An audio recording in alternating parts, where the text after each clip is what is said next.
16, welcome to my story. I'm sorry, 16 is wrong. This is 18, lost a couple digits. Anyway, my story 18. In the last episode, we talked about 17, but 18 we described as infinite money. From infinite minds comes infinite money. Long story short, I described to you a biblical perspective, because when you come along and describe a path to peace and justice on earth, and it involves an invention of infinite money, you have to explain, when we're all out of money, how can you all of a sudden invent infinite money?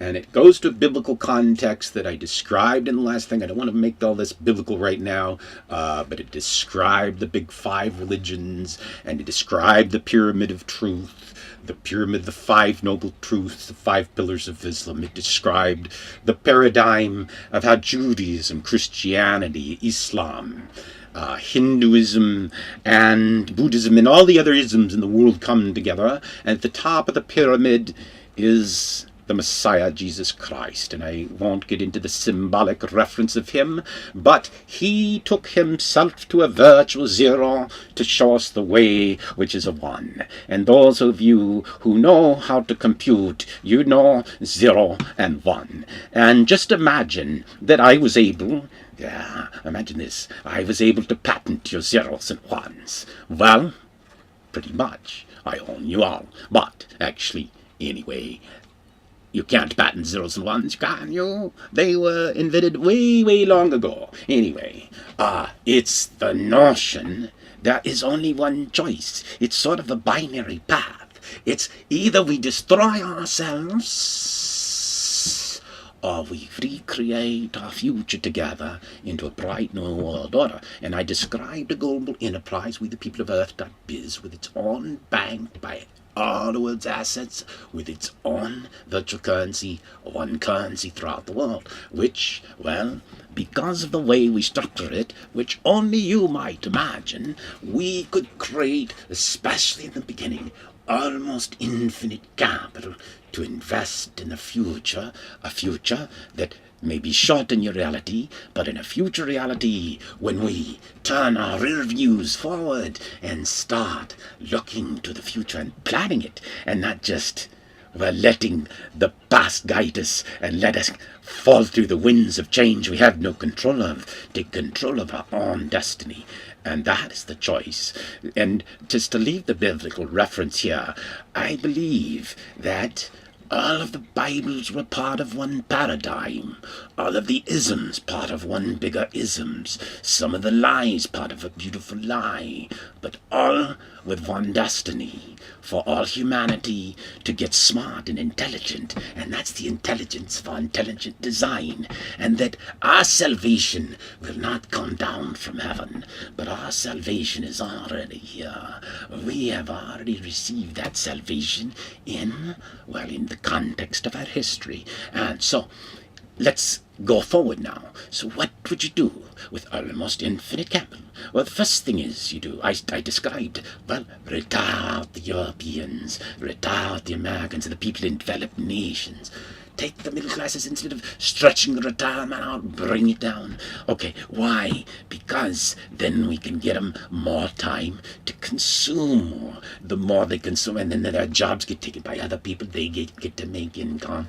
More incomes, more consumption, and more consumption's a bigger economy, and it gets to a virtuous circle, but it has to start at the bottom of the pyramid. We have to create wealth from the bottom of the pyramid up. So actually, when you do the math on the entire planet, when a planet has 50% of its people living on less than $2 a day, somebody living in any developed nation, from Japan to Korea to Hong Kong to just keep going and going, and United States and Canada and all the developed nations, they are wealthy by comparison. They're almost in the 1% of the world, certainly in the top 5. Okay, so what happens? You don't want to save the world by taking away from those. No, you take those and secure their wealth and then expand their wealth. So what do we do in developed nations? Well, actually, developed nations in the future, a future we architect together, have huge potential to lead us towards a really, really, really interesting future. So here's the thing. What if our nations together in one enterprise and we decide to re-architect our transportation systems, focus on our best technologies, use our technologies so they interoperate across all of our technologies are like massively interoperable with humanity. And by the way, I've described in my iPhones. I haven't particularly described one thing that you know how to do. The computers of the future will talk to you, and they'll look like humans, and they'll compute to you, and the future is an increasingly jobless future. But it's also lots of jobs. So how does this work? A jobless future with lots of jobs. Okay, that's almost a paradox of paradigms. It's just like it can't happen together, but it can.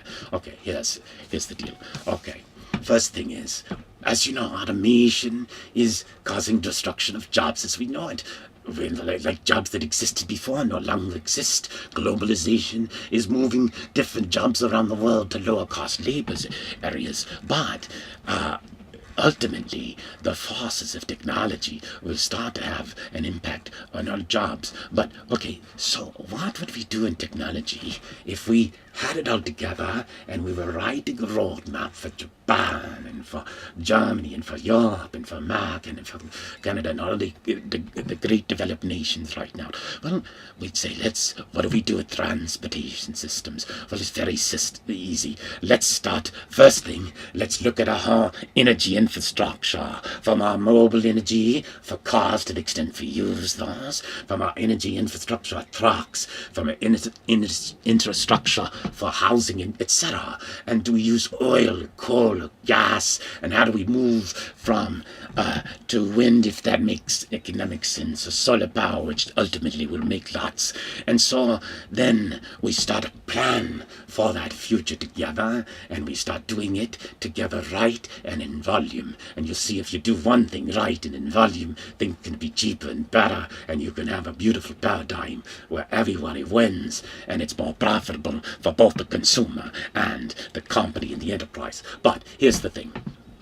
So you start to imagine a world which isn't really hard, where you know how to do it, where we can get the political will, because politics is out of the way, and our enterprise builds cars that drives themselves. That's right, cars that drives themselves. And when you're in your car with your family, you can almost imagine a time where you're just sitting in a 3D movie, or going anywhere. Remember, I described to you what lies beyond Google Earth, a virtual reality domain, where your car could be transported in space or time in our virtual reality domain across the earth and maybe even across the planets. Well, that's while you're driving in your car. It might look like you're in this entertainment domain or this reality domain, but in reality, you're going down the Los Angeles freeway. Now, we might want to rethink if cars are the right thing to do in the long run, but let's say, and then what can we do with high-speed trains, and, well, what are the roles for planes, because we're going to have all the planes, trains, and automobiles, and the bicycles, and the segways, and perhaps if we own Segway, we could build Segways in volumes, and everybody could have their own Segway, personal Segway for $99 instead of thousands of dollars. Now, that's the kind of new economics that you might imagine. But the thing is, we plan together, and we exercise those plans, and we test those plans, and we simulate those plans, and we build, well, never perfect plans, but we build in a learning plan to develop our Western civilization and advance the state of technology and advance the state of environment way beyond its current rate of change. And so you can imagine high-speed trains, lots of investment projects. That would create lots of jobs. But in the long run, it might take away jobs, especially as we re-architect jobs out of our economy. Now, when we do that, we must realize, and that's why The only way to achieve the future is to achieve a world in which we make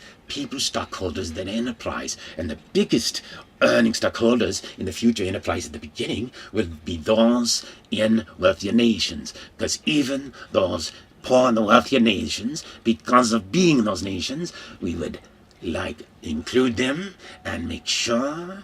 See, the idea is that the developed nations become the base standard for all the nations of the world, and so we work together in addition to securing our own beautiful places in the developed world. We work on the developing world, and we work on recreating the warring world. I imagine the Holy Lands as really holy. I imagine it as a place where, well, here's the thing. What do you do when you're driving around in the Holy Lands and the cabs and cars drive themselves? But you don't even need cab drivers. But here's the thing.